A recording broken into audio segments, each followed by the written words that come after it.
अहमदाबाद सुबह news bulletin, Bharat की प्रथम न्यूज़ ओटीटी में आपका स्वागत है। डोवल ने चीन के विदेश मंत्री के साथ की सीमा पर शांति संबंधों को बहाल करने पर चर्चा। भारत के राष्ट्रीय सुरक्षा सलाहकार अजीत डोभाल और चीन के विदेश मंत्री वांग यी ने वास्तविक नियंत्रण रेखा पर शांति बनाए रखने तथा पूर्वी लद्दाख में सैन्य गतिरोध के कारण 4 वर्ष से अधिक समय से तल्ख रहे द्विपक्षीय संबंधों को बहाल करने समेत विभिन्न मुद्दों पर चर्चा करने के लिए बुधवार को यहां मुलाकात की।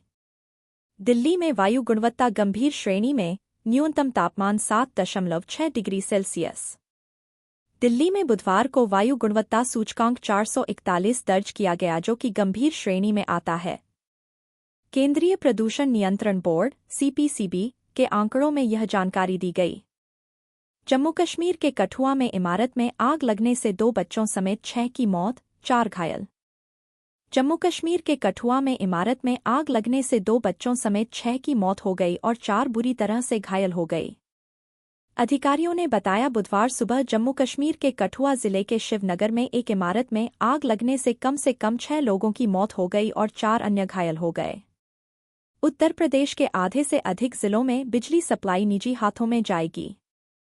उत्तर प्रदेश की योगी सरकार बिजली विभाग के कर्मचारियों के विरोध के बीच प्रदेश की विद्युत वितरण व्यवस्था निजी हाथों में देने के लिए बड़ा बदलाव करने की तैयारी कर रही है।